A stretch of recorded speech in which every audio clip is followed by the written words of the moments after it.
This world is home to some truly strange and dangerous things.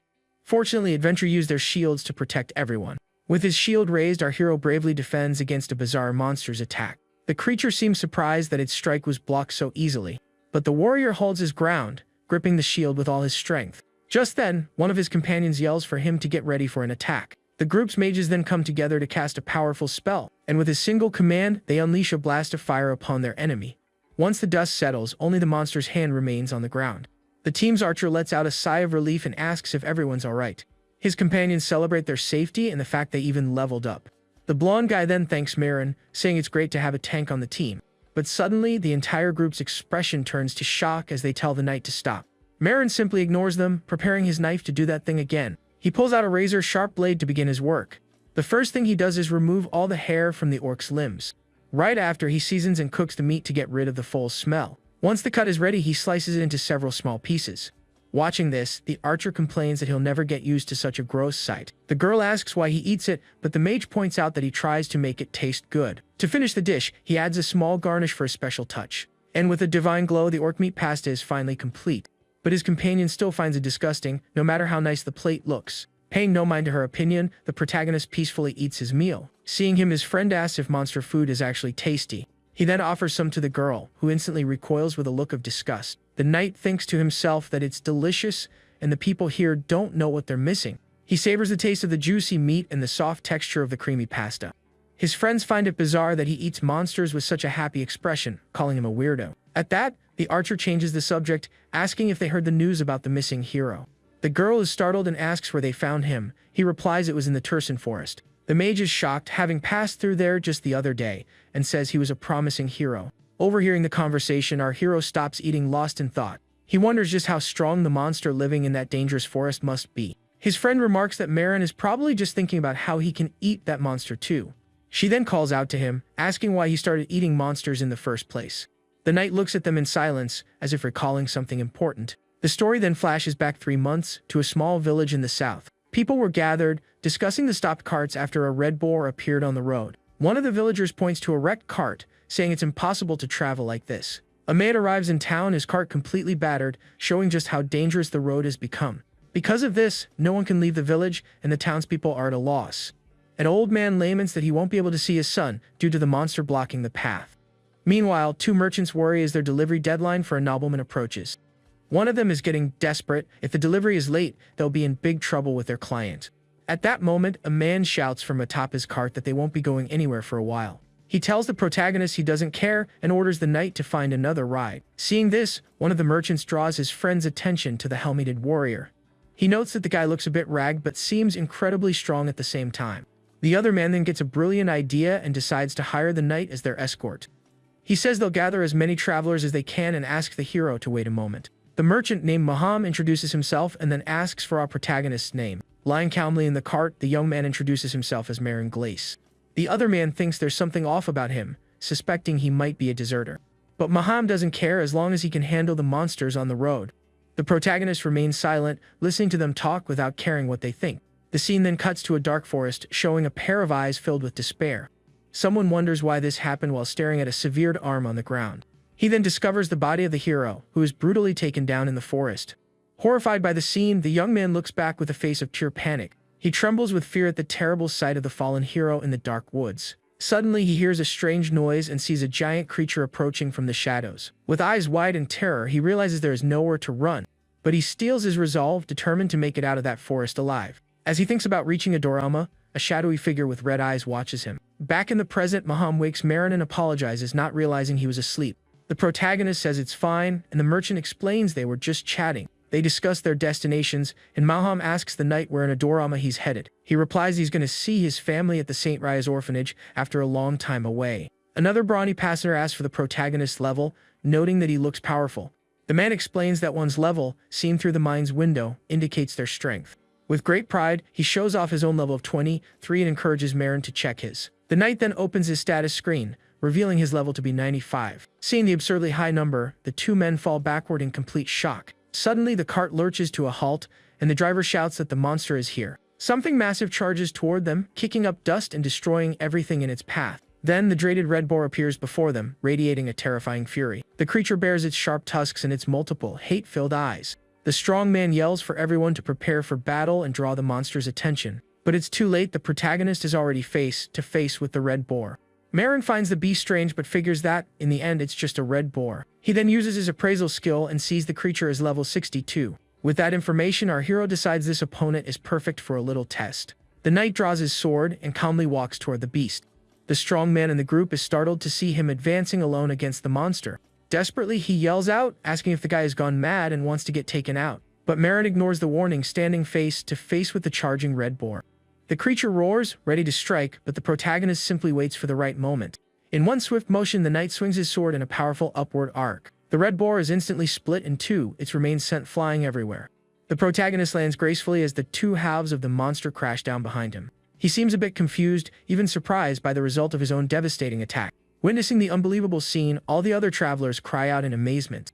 Even Marin is speechless, wondering if he was really the one who did that. He never imagined a single blow could cause so much damage, despite the level difference. The brawny man grabs him, shouting about how incredible it was that he sliced the beast in half. He then asks if Marin is an elf or a beastman, because he doesn't seem human.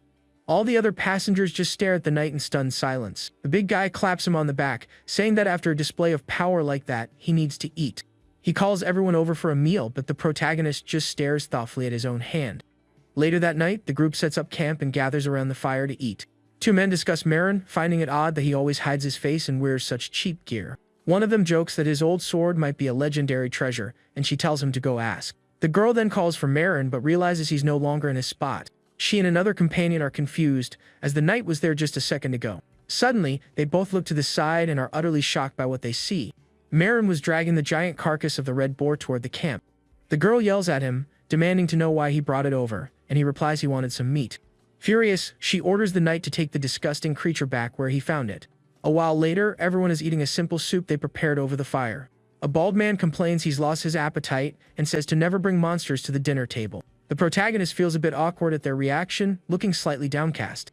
Nevertheless, he brings the spoon to his helmet to try the soup they made, but upon tasting it, he has a strange reaction, as if he's choking on it. Another adventurer remarks that the soup is delicious, but Marin seems to hate the flavor. A blonde woman then chides her, saying it's a fine meal for people on the road. Seeing the knight's reaction, she asks if he really wanted to eat that thing from before. The woman adds that besides being gross, the monster could have been poisonous. She explains the rule is to take only what's needed from a monster and burn the rest immediately. The archer says he's also heading to a dorama, so he should eat even if he doesn't like it. The men shout for help, as they are completely unable to get the beast carcass to burn. Even with a torch, the monster's body simply refuses to catch fire. At this, the archer approaches and tells them to move aside, as she'll handle it herself. The protagonist is confused, wondering why they called an archer to light a fire. But suddenly, the girl summons a fireball in her hand using elemental magic. She then launches the spell at the red boar's carcass, which ignites instantly. Seeing this, our hero is quite surprised, not expecting such an ability. A companion comments on how useful magic is, and the woman agrees it's easy to learn. The girl stares at her hand, admiring the power of her fire magic. Marin then approaches and asks if she's from the magic tower, which confuses her. He explains that most mages come from there, but she replies irritably that she's an archer. The young woman says even non-mages can do it, but it takes about 3 years to learn. The knight remarks that basic magic is normal for adventurers and asks what era she's from. She grabs him by the shoulder and points toward the horizon, showing our hero something. Atop a hill, the woman points out the lights of a city twinkling in the night. The protagonist is stunned by the sight, having never seen anything like it before. He realizes they are magic stones used as streetlights and is thoroughly impressed. The girl explains it's rare in the countryside but quite common in the city. She adds that these days even children's toys are powered by magic. Marin observes the city from a distance, thinking how much time has passed, as it wasn't like this in his day. Near the fire, one of the men catches the scent of the roasting meat and wishes it were pork. His friend jokes that it would be perfect with a cold beer after a hard day's work. Meanwhile, the protagonist silently watches the monster's carcass burn in the fire. The next day, they finally reach a dorama and thank Marin for his invaluable help. The merchant shakes the knight's hand, expressing his deep gratitude for the protection. But our hero simply thanks them for everything with a somber and quiet expression. Watching the knight depart, the merchants wonder if he truly ate nothing during the trip. One of them recalls that the young man threw up everything he ate and ended up drinking only water. They worry it might be an illness, which is why he never removes his helmet. Maham then offers a bag of coins as a token of gratitude, but Marin says that wasn't part of the deal. The man insists it's the least he can do and bids him farewell, leaving the payment with the protagonist. Upon opening the cloth bag, our hero finds it's actually full of potatoes. He stands silently, looking at the unexpected gift, appearing somewhat moved. Next, the knight leaves the potatoes with a sleeping man nearby and continues on his way. He reflects that a lot has happened, but he's finally back in his hometown. Walking through the city, he notices the urban landscape seems very different from his memories. He then spots a bustling bakery and recognizes the place. From there, the protagonist knows that his destination is just around the next corner. The place he has considered his beloved and true home since he was a child. At last, he arrives at his destination, the Ria's orphanage, where he grew up with his family. But upon reaching the spot, he finds a toy store instead and is completely bewildered. He wonders if he took a wrong turn but feels certain the orphanage was right here. Suddenly, a man exits the shop and asks if the knight needs any help. The protagonist explains that this was the location of the St. Ria's orphanage and asks where it went. The owner replies that he's the second proprietor and has never heard of such a place. Marin insists the orphanage was here, but the man says he truly doesn't know it. Just then, an old man sitting nearby calls out to the hero and asks about the place. The man explains he's never seen it but heard it existed a very long time ago. The knight asks what he means, and the elder says he recalls a rumor. He then reveals that the orphanage burned down, leaving the protagonist stunned by the news. It turns out everything was destroyed during a terrible and violent dragon attack. The scene shifts to a memory of a dull life, devoid of dreams or happy moments. Amidst the emptiness, the only thing he could recall was the warmth of a dinner table, a warmth that came from his family, who had tragically passed on long before him. And so, in a deeply tragic manner, his first short life came to an end. He awakens to the sight of a fish mobile, wondering why the ceiling is so bright. Suddenly, two children peer down at him and excitedly shout that the baby is finally awake. One of them runs off to call their sister, while the other stays smiling at the newborn. He wonders what is happening, as his last memory was of a fatal accident. Just then, someone approaches and tells the boys not to shout and scare the baby. A person then gently picks him up and lifts him into the air. A smiling nun greets him with open arms, asking if he slept well. She tells him that from this day forward, the baby is part of the orphanage family. This was his first memory in this new world, the warmth of a family he no longer had. In another memory, we see a bag of coins being given as a donation to the orphanage. Now an adult, the protagonist hands over the money, but the nun says it isn't necessary. She worries, noting he just returned and is already leaving again, pushing himself too hard. Our hero smiles and reassures her it's an easy job, just clearing out a horde of goblins. The woman seems calmer but still appears a bit concerned about his mission. Before he departs, she asks the knight to make a very important promise. She asks him to come home before it's too late, promising to make his favorite pie. With a thumbs up, the young man vows he will return home safely. Back in the present, a nun leads him to a tree and asks if this is what he was looking for. She explains there were no survivors from the dragon attack, so the temple took over the site. The woman asks about his relationship to the departed, as no one ever visits the memorial. Without a word, the protagonist kneels before the tree in a sign of mourning and respect. The nun understands and apologizes, stepping away to give him some privacy. The knight remembers her promise, recalling how she assured him he would be back soon. With his hand on the plaque, he laments how she told him there was nothing to worry about. A single tear escapes from his helmet as he thinks about what might have been. He wonders if things would have turned out differently had he been there to fight the dragon. Heartbroken, he kneels in the pouring rain, clutching the memorial plaque. But he knows it's a question for which he will never have an answer. Now all that remains of his former family is this tree and the memorial plate. Two nuns watch him with concern. He has been there for several days without moving. They can only imagine the knight's pain and lament his profound loss. The protagonist remains motionless in the same spot, not stirring an inch. Taking pity on him, one of the nuns leaves a piece of bread nearby for him to eat. After leaving the food, she turns and silently walks away. Seeing the bread on the ground, our hero finally moves, picking it up with his hand. He then brings the food toward his helmet, attempting to eat something. But as he tastes the bread, a horrible flavor fills his mouth, and he finds it utterly disgusting. The knight remembers his curse. He can't eat anything because it all tastes awful to him. He wonders why he's the only one who feels this, as everyone else eats normally. Desolate, the young man thinks he can't even satisfy his own basic hunger. He has lost his family again and feels there's no longer any point in living. But suddenly, a powerful and unique aroma catches his attention. It wasn't meat, it was something far richer and more savory than any food he knew. At the scent, the protagonist's mouth begins to water uncontrollably. He rises to his feet and leaves the cemetery, following the delicious aroma. Guided by the scent, he walks through the city streets with a determined look on his face. The smell leads him into a dark, narrow alley between the neighborhood houses. Peeking around a corner, he hears people talking about burning monster bodies and the risk of a fine. One of them complains that it will be a problem if someone eats it thinking it's regular meat. But the other retorts that it isn't poisonous, and if he's so worried, he should just toss it. We see them burning a cart filled with the bodies of small monsters. Looking at the roasting monster flesh, the protagonist finds it incredibly appetizing. He suddenly dashes away, and the woman wonders if they've already burned that much. He then returns to the cemetery tree, an air of sadness and dejection about him. Sitting on the ground, the knight takes out his sharp knife to begin his work. With the monster meat in hand, he examines it for a moment before taking a bite. Then, without hesitation, the young man sinks his teeth into the piece of roasted meat. As he tastes the food, he is completely blown away by an explosion of flavor. A smile spreading across his face, the hero finally says that it is absolutely delicious. The taste is better than anything he has ever experienced in his entire life. The meat has a savory and slightly charred flavor that perfectly suits his palate. He feels the juices burst between his teeth with every single bite. It puts to shame all the other meals he couldn't even manage to swallow before. It's a taste that awakens his primal instincts as it goes down his throat. Suddenly, a strange mark appears on his hand while he's eating the meat. All at once, a sharp pain shoots through his hand and the mark begins to glow. With that, the protagonist collapses to the ground, writhing in agony, not understanding what's happening. Tears stream from his helmet as he sobs with a mix of pain and sorrow. He then apologizes to his family for being the only one who survived. But even weighed down by guilt, the young man decides he still wants to live. He clenches his fist and declares his desire to live like a human and eat delicious things. The knight wants to be happy, but he wonders if he truly deserves such a wish. The sunlight then breaks through the clouds, illuminating the cemetery and bringing a sense of hope. In that moment, a single green leaf drifts down and gently lands on his helmet. A glowing hand appears and touches his wound, as if trying to soothe his pain. The hero is startled by the sudden and mysterious touch he feels on his hand. Then the hand vanishes, leaving a green leaf where the mark had been. Sitting before the tree, the knight appears to have found a small measure of peace.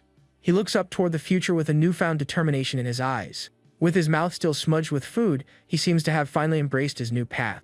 The young man then picks up his shield and bag, preparing to finally depart. He bids farewell to the tree, saying that it is now time for him to move on. The protagonist vows that this time he will not be late in returning home. He steps onto the city's cobblestone street, taking the first step of his journey, and so begins the secret gourmet life of our monster-eating hero. In the heart of Adorama stands an imposing tower, the Hexalum Adventurers Guild.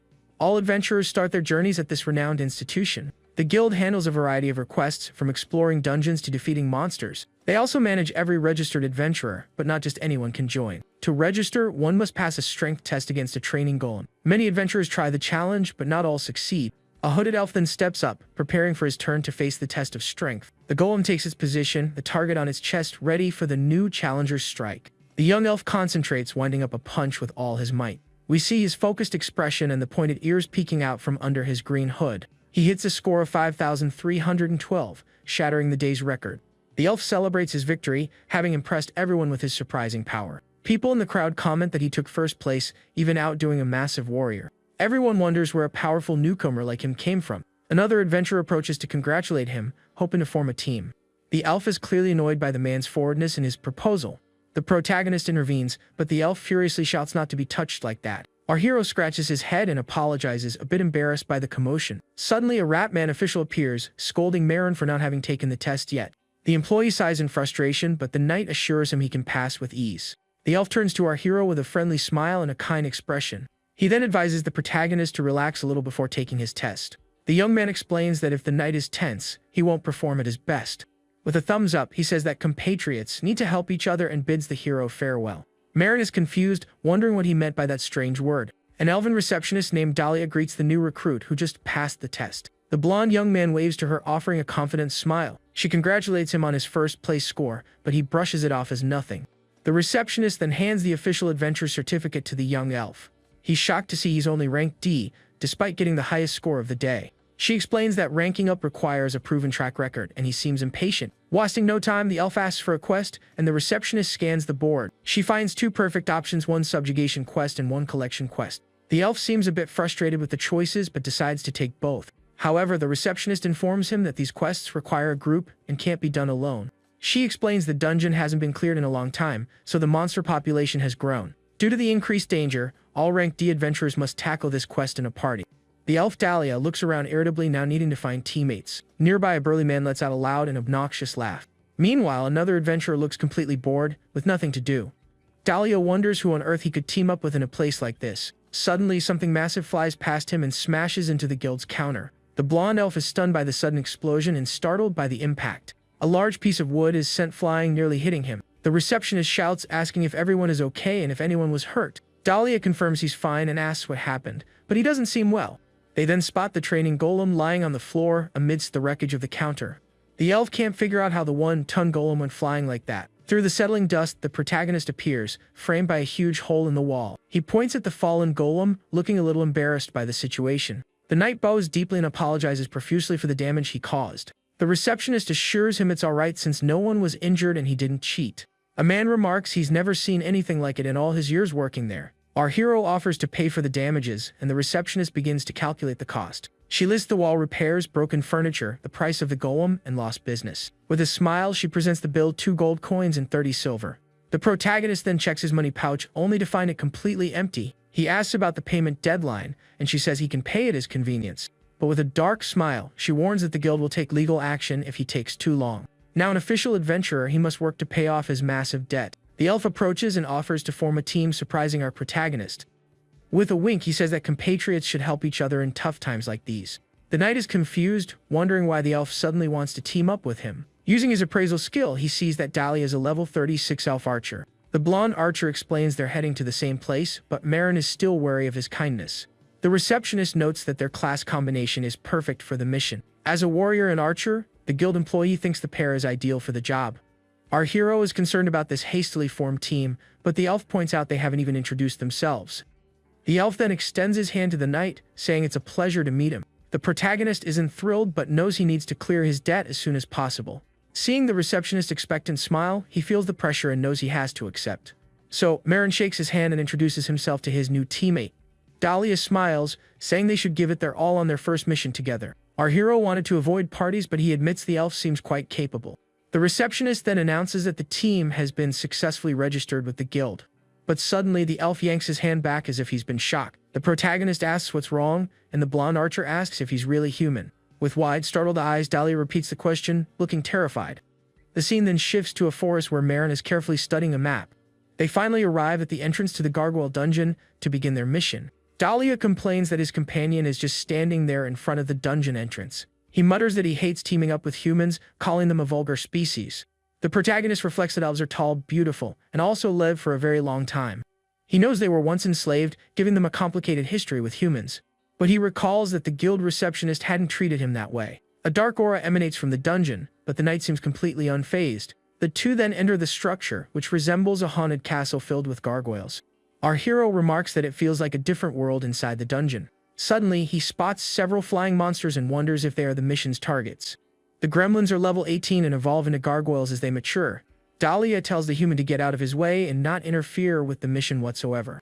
The protagonist turns and starts walking away, which seems to confuse the elf. The blonde archer yells at the knight not to ignore him, and our hero offers a justification. He calls Marin rude, but the protagonist replies that he is over 100 years old. The elf is left shocked and speechless by his new companion's revelation. Our hero suggests they stay out of each other's way and focus on their own tasks. He then continues walking, but the blonde archer tells him to prepare first. The knight explains that preparation is unnecessary since the gremlins are low level. Dahlia is taken aback, wondering if the human saw his stats and is actually stronger than him. Furious, the elf points an accusing finger, claiming the protagonist spied on his information. A gremlin flies past, its mouth full of sharp teeth with a massive tongue hanging out. Dahlia continues to shout that stealing information without permission is a breach of etiquette. He calls the knight shameless, his face contorted with pure rage. Suddenly, one of the monsters dives toward him, attacking with its giant mouth. Marin warns him to keep his voice down, as it's basic dungeon etiquette. With a single quick slash, the protagonist takes down several gremlins at once. The elf is splattered with the creature's fluids and gets annoyed by his companion's actions. The knight then confesses that he did see his information when they shook hands earlier. The blonde archer is shocked by the human's audacity, and our hero proposes a deal. He says if Dahlia despises him so much, they should just finish the quest and part ways. The elf is irritated by the suggestion and tells the knight not to hold him back in the fight. He tells the human to do his job, saying he'll handle the gargoyles on his own. From a distance, a gargoyle observes the pair, and the protagonist tells the elf to do as he wishes. In the blink of an eye, Marin defeats several gremlins and begins collecting their eyes. In mere seconds, he had already taken down 49 and was nearly finished. The knight figures 50 eyes should be enough to complete his part of the mission. He then glances over and sees Dahlia facing a level 21 gargoyle. The gargoyle is the evolved form of a gremlin, its entire body is hard as stone. The elf appears tired and winded as he prepares to battle the monsters. He then charges toward the beast, bow in hand, ready to attack the gargoyle. The protagonist watches Dahlia fight, thinking to himself that he probably won't perish. With that, he decides to prepare a meal while his companion fights alone. He wonders how to cook gremlin meat but quickly comes up with an idea. The monster resembles a frog, so he decides to prepare it in a similar way. He takes only the parts that seem edible but notes there isn't much meat. Since there isn't a lot to work with, he decides to make small skewers. To add some variety, he also decides to grill the creature's innards. The gremlin skewers are then placed over a makeshift fire to roast. And just like that, our hero's special dish is finally ready to eat. He thinks it doesn't look too bad for a first attempt and gets ready to taste it. The knight then takes a large bite of the freshly cooked gremlin skewer. He eats with enthusiasm, clearly enjoying the flavor of the monster meat. With a smile, he declares the food delicious and that monsters are indeed tasty. The flavor is more like duck than chicken, with a slightly spicy kick. Our hero thinks it would be even better with a dipping sauce.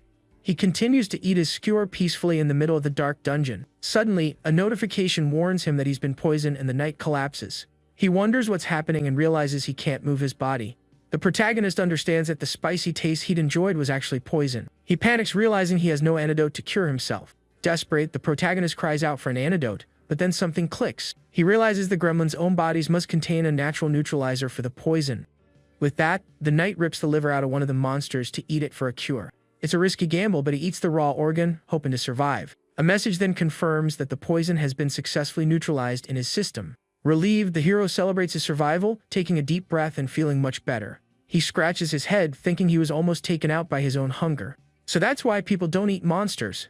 It's not just because they're disgusting. Suddenly, Dali appears and is startled by the bizarre scene before him. He shouts, asking what on earth the knight is doing, his face a mask of panic. The elf finds him sitting on the floor, surrounded by monster parts and cooking pots. He calls humans barbarians but says he never imagined it could be this bad. The protagonist cuts him off, saying he knows elves are vegetarians. He adds that this doesn't give him the right to insult meat eaters, but the elf loses it. Dahlia exclaims that he's witnessing a nightmare and wants to go home immediately. He demands to know why Marin is still here when he's already finished his part of the quest. The knight explains that since they accepted the quest as a pair, they are both responsible. He also reminds him that the guild receptionist could get into trouble if something goes wrong. The elf is left speechless and flustered, knowing the human is absolutely right. Our hero then offers to help hunt the gargoyles so they can finish quickly. The elf insists he doesn't need a human's help, but the knight ignores him. Dahlia is confused by the pan in Marin's hand, wondering what he plans to do. The hero explains that he used to be a shield bearer and gets ready to fight. He uses his taunt ability, drawing the attention of all nearby monsters. Gremlins swarm toward him, their eyes glowing with rage and fury. Even distant gargoyles are drawn in by the knight's challenge. Dahlia is dumbfounded, wondering what a cooking pan has to do with being a shield bearer. He panics upon seeing the sheer number of monsters now heading their way. Taunt is the most iconic skill for shield bearers, used to protect their allies. Normally, the skill is used to draw enemies close, allowing the party to defend. The elf calls the protagonist insane for luring every creature in the dungeon. The knight explains that the ability is also effective for attracting flying monsters. But suddenly he realizes the skill seems more powerful than it used to be. He tosses the pan aside, deciding that's not his problem right now, and braces himself. Using his swordsmanship and martial arts skills, he boosts his damage and agility. The hero takes a stance, ready to face the approaching horde of monsters. Dahlia complains about the mess and decides to keep his distance to provide support. But he is suddenly left in awe by what happens next. In a flash, Marin defeats every single monster with breathtaking speed. The elf's jaw drops, and he mutters that this has to be some kind of joke. He thinks about how he struggled to hunt 5 gargoyles, and now Marin has wiped the floor with them. A blue aura surrounds the protagonist, and Dahlia wonders who this man really is. As they leave the dungeon, the elf asks the knight to wait a moment so they can talk. He asks if Marin is okay with splitting the reward, even though he did all the work. The protagonist says there's no need to change it, reminding him he wanted to finish quickly. With that, Dahlia thanks him for the help, still looking a bit sheepish about the situation. He turns away, embarrassed, unable to believe his companion's generosity. Suddenly, the elf hears a strange noise and motions for the knight to stop and listen. Our hero is surprised, admitting he didn't know elves' ears could move like that. Dahlia is shocked by the comment and spins around to scold the protagonist. But the knight ignores him and keeps walking, making the elf even more irritated. From atop a cliff, Dahlia spots a stop cart with 2 men and another elf. One of the men is yelling at the driver for not avoiding a deer, which delayed their trip. He then punches the elf in the face, calling him a useless, slow slave. The young elf cowers in fear, apologizing and begging him to stop. Dahlia is furious, remarking that this is exactly why he despises all humans. He shouts that humans preach about ending slavery while trafficking other races behind closed doors. With his bow drawn, the elf tells Marin to draw his weapon for some payback. But the knight asks why he should do that, leaving the elf completely stunned. He explains that they can't know if the elf is an illegal slave just by looking at him. Dahlia claims he heard them mention the black market, but the knight suggests just reporting them. Disappointed, the elf says he thought this human was different, but he's just like the rest. He then decides to handle it himself and readies his bow to attack the men. Suddenly, the protagonist catches a strange scent coming from the trafficker's cart. He realizes the smell is coming from the vehicle transporting the enslaved elves. Inside the cart, an elven mother clutches her terrified daughter, trying to comfort her. Seeing the child in danger, the knight appears to change his mind about getting involved. Dahlia wonders if he can handle this alone but quickly summons his courage. He tells himself he trained for moments like this and must fight for his suffering people. The elf then fires an arrow toward the cart to stop the traffickers. The arrow explodes right beside the vehicle, creating a cloud of dust and smoke. The blonde archer is confused by the unexpected outcome of his attack. The blast knocks both men to the ground, leaving them bewildered about what happened. Amidst the dust, they wonder what that was and what to do next. Suddenly, a sword flies through the air and embeds itself in the cart's wheel, immobilizing it. Dahlia is surprised and wonders what that was and why Marin decided to help. The protagonist has a flashback of the nun holding him in her arms as a baby. He states that he doesn't care about the affairs of adults, but the child is innocent. One of the traffickers is shocked by the flying sword and tells the other to look up. From the cliff top, the two adventurers stare down at the men, ready to fight. Startled, one of the traffickers demands to know who they are and where they came from. The man shouts that they won't get away with attacking their property. Furious, Dahlia declares he has come to save his kin who are being enslaved, but the trafficker just scoffs, claiming they are licensed merchants and the elves are legal property. The elf is shocked to learn they work for the house of Marquis Bechtel. The man points to the crest on the cart and demands an apology for the damages. He calls the elves clueless, saying they do nothing but cause trouble. Dahlia's eyes widen with rage at the trafficker's insult. But the protagonist calmly points out that the crest on the cart is not the real Bechtel family crest. The elf prepares to fire, but the knight draws his attention to a specific detail. The trafficker insists the wolf symbol is there, but our hero corrects him. He points out that the wolf's eyes on the crest appear normal, without any flaws. The ancestor of the Bechtel family had only one eye, a detail reflected in the true crest. With that, he proves the symbol is a forgery, since the wolf depicted has both eyes. The traffickers are left speechless, stunned by the mysterious knight's revelation. The protagonist adds that the punishment for impersonating a noble is the ultimate penalty. Cornered, the lead trafficker orders his men to attack the pair of adventurers. Our hero muses that mercenaries used to avoid fighting each other out of professional courtesy. He then dodges a strike, remarking that it seems times have certainly changed. With a single, powerful punch to the chest, the knight easily takes down the mercenary. The man spits something out, his eyes rolling back as the force of the blow registers. He's sent flying backward, slamming hard into a nearby tree. The impact is so forceful that the tree trunk snaps in two. The mercenary collapses to the ground, groaning in pain, unable to get back up. One of the traffickers is shocked to see the giant man defeated with a single hit. The leader of the group gets to his feet, cursing the adventurers for attacking them. As the pair readies for another fight, the man surrenders, terrified of being defeated. Later, at an inn, the rescued elf family expresses their gratitude to Maran. The elven mother says she doesn't know how she can ever thank them for saving their lives. Dahlia replies that he couldn't ignore his people and simply did what anyone should. He then approaches the knight and asks if everything has been sorted out with the guards. The elf explains that the traffickers were arrested and even their relatives are implicated.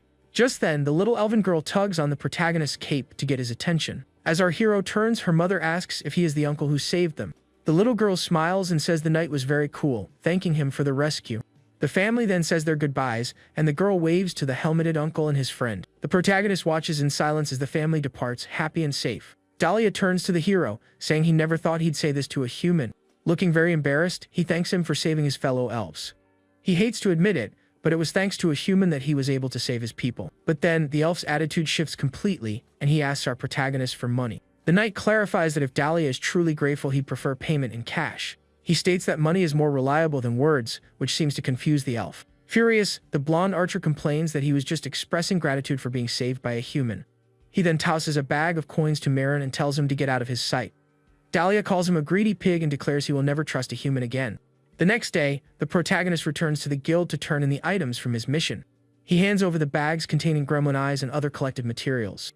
The receptionist congratulates him on successfully completing his first mission. She praises the knight for handling such a difficult job so efficiently. The woman then gives him the payment for the mission, but the amount seems very low. Our hero finds the reward small, but she explains the reason for the deduction. As per guild regulations, his outstanding debt will be taken from his rewards. The knight is taken aback but vows to pay it all back as soon as possible. He then decides to pick up another mission to continue chipping away at his enormous debt. He heads to the notice board to look for a new job. The protagonist thinks that while money is important, he's craving something different to eat. One mission is in the Stowe's dungeon, but it's only filled with rock-type monsters. Another option is an orc encampment, and our hero has never been to one before. He wonders what orc meat tastes like and if it's similar to pork. Suddenly, he hears a familiar voice and sees the girl he met on the carriage. She asks what he's doing there, and if he's become an adventurer like her. The woman jokes that she thought he had passed on, and the knight looks embarrassed. She apologizes, saying she got excited seeing him again, and decides to introduce her team. Olga is the group's leader, and Hikate is the team's mage, who accompanies Mickey. She introduces Marin as the strong but light-eating mercenary she met. The girl boasts that the three of them have been a team for a long time and work well together. Our hero thinks that a party of 2 archers and 1 mage is a bit unstable. She explains they've been looking for a tank for a week and can't enter dungeons without one. With that, she extends her hand and makes a proposal to our protagonist. Mickey invites him to join their team as the tank they desperately need. The knight is left surprised and speechless by the girl's unexpected offer. The scene then cuts to a forest where the new group is hunting orcs. A giant green monster attacks Mickey, but she manages to dodge the blow just in time. The beast rears back to strike again, but the protagonist blocks it with his shield. The orc roars in pain from the impact, and the mage casts an explosion spell. The magic detonates right in the monster's face, dealing massive damage. The orc's hand falls to the ground, signaling the team's victory over their foe. Mickey celebrates their synchronization, noting they've already defeated 2 monsters today. She says that since Marin joined, their hunts have become much easier. Suddenly, the group hears a strange rumbling, and Olga wonders if it's an earthquake. But then, a horde of furious orcs appears, charging straight for them. Mickey is terrified by the sheer number of monsters, guessing they heard the others' cries. With no time to think, Olga shouts for everyone to run for their lives. But Hikate trips and falls, getting left behind as the others flee. A giant orc closes in on the fallen mage, raising its club to attack. The girl is paralyzed with fear, unable to move or react to the impending strike. Her eyes fill with terror as she watches the monster's club swing down toward her. But suddenly, her vision is filled with red, and the mage doesn't understand what just happened. The protagonist had appeared, defeating all the orcs in an instant to save her. The others rush back and ask if she's okay, and the mage nods, relieved. Olga is stunned by the knight's power and wonders just how strong he really is. The last remaining orc struggles to its feet to attack, but is already riddled with arrows. After taking down 10 monsters, the leader decides it's time for a short rest. They talk about Marin's incredible strength and how he saved Hikate from the orcs. The mage then realizes she hasn't thanked him, and looks around for the knight who saved her. She sniffs the air with her beast-like nose and catches a very familiar scent. Hikate notes that it smells like roasted meat, which Mickey finds strange in the middle of a dungeon. They find the protagonist alone by a campfire, roasting something over the flames. Mickey jokes that he was the source of the smell and should have told them. But they are horrified to see that the knight is cooking the orc meat. Mickey shouts, asking what he's doing, since that wasn't part of the mission. The protagonist had prepared a delicious grilled orc thigh to try. He expected to be like pork, but the aroma is more like a mix of beef and pork. With that, the knight takes a huge bite of the meat to discover its flavor. He is amazed to find that the taste of the meat is truly delicious. With each bite, the juices explode in his mouth, and the flavor is perfectly cooked. His friends look on in disgust as he eats the monster meat with such relish. He thinks that next time, he'll season it with salt and pepper to make it even better. With a fork, the hero admires the orc steak, thinking there's no way it could be bad. He loves the simple seasoning and the aroma of the pepper, which pairs perfectly. Olga and Mickey are in disbelief that he's actually enjoying the food. Mickey motions for the others to get away from the knight, as if she's afraid of him. He thinks the team is done for, but muses that he can use orc meat in other recipes. Suddenly, Olga calls out to him and puts a hand on his shoulder to talk. He says he's heard of places where people eat monsters out of necessity. Mickey assures him they won't kick him out just because his tastes are a little unusual. That night, the group makes camp and Olga tells everyone to get some sleep. The next day, a massive, bloated orc suddenly appears before the team. But with the protagonist on the front line, the group prepares to fight fearlessly. The giant orc charges with its wooden club, ready to crush everyone. But our hero defends against the attack with his shield without any difficulty. With the creature distracted, the archers fire their arrows with deadly precision. Later, the mage watches the protagonist cook with a disgusted look on her face. Suddenly, the ground gives way, and the entire group plummets into an unexpected pit. Around the campfire, Olga asks why Marin sleeps by himself, and he replies it's just easier. Mickey seems lost in thought, and the blonde guy offers to take the first watch of the night. The mage thanks him and wishes him good night as the knight settles down to sleep. He begins to relax to the calming crackle of the campfire burning through the night. As he sleeps, the protagonist begins to dream of memories from his distant past. In his dream, he sees his old party laughing about a priest who loved to brawl. One of them asks another why he went to gather firewood when the fire was already lit. The hero fondly remembers the gentle smile of one of his old friends. Suddenly, a voice shouts Marin's full name, jolting him from his sleep. He sits up confused to see his entire team standing over him, looking serious. The knight asks why everyone is awake when it isn't his turn for watch duty. Hikate then points a glowing hand at him and tells her companion not to move.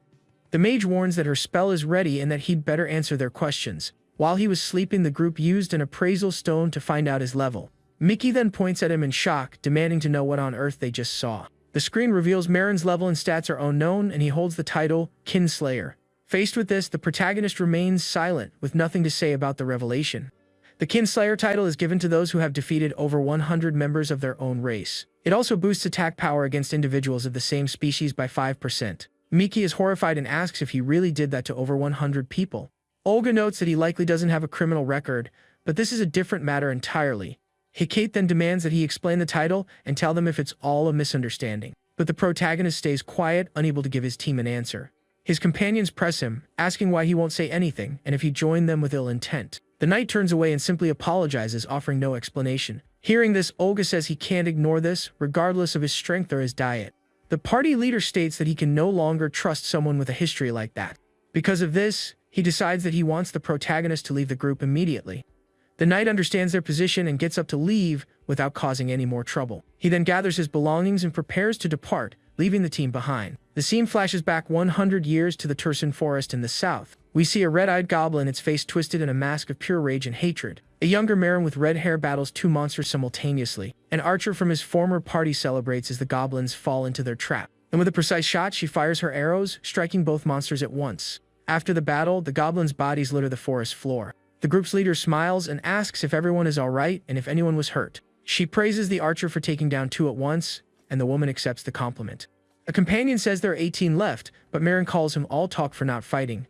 The leader ignores their bickering and asks if he has organized the proof kill tokens. She then calls for Charlotte, and the protagonist says he's ready to move on. Walking through the forest, the group complains about the receptionist and the lack of goblins.